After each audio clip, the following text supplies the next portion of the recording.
culture used to be so participatory that you didn't need a special phrase for it, right? That if people wanted to hear music, they had to make music, right? And so there was in every town in America some way for people to get together. There was a band, there was a bandstand or a gazebo or whatever. But what happened in the 20th century, the real rise of mass media and the decentering of cities, right? The rise of the suburban ring, and within the suburbs, the spreading out of houses away from one another, the use of the car to be able to cross enormous chasms of space in short periods of time, meant that culture, like so many other things, like food and clothes and all the rest of it, culture became something that was produced far away and delivered to you personally.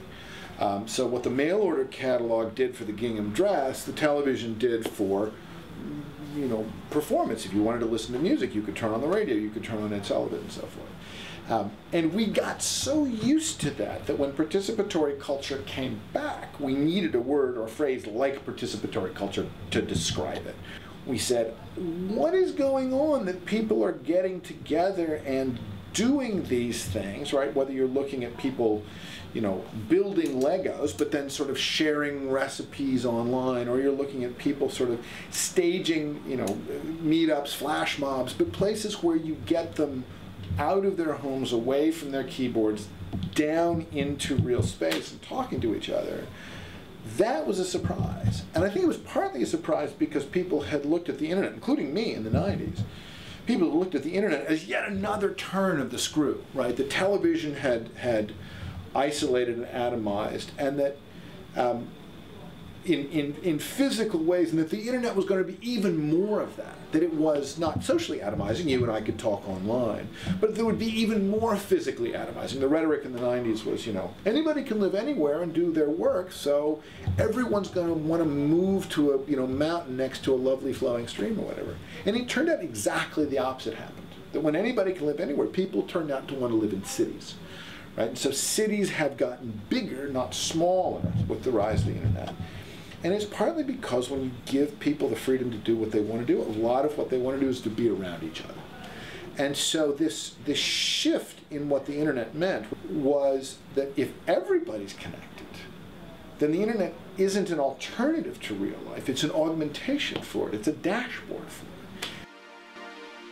People are now using the tools to say, let's get together, not online. Let's get together in the real world. These tools will help us do that.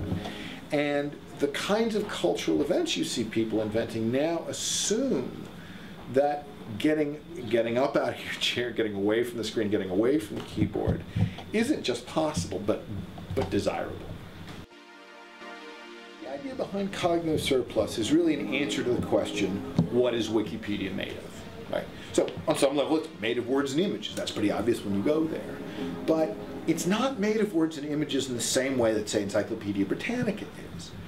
So when you look at the process by which something like Wikipedia or something like open source software, or something like these kind of collaborative repositories of art and expression like Flickr or DeviantArt, where they come from the pooled time and talents of the participants. Over and over again, when you see those communities come together, you see two things: personal motivation and social infrastructure, making something better than either of those two things could do in isolation.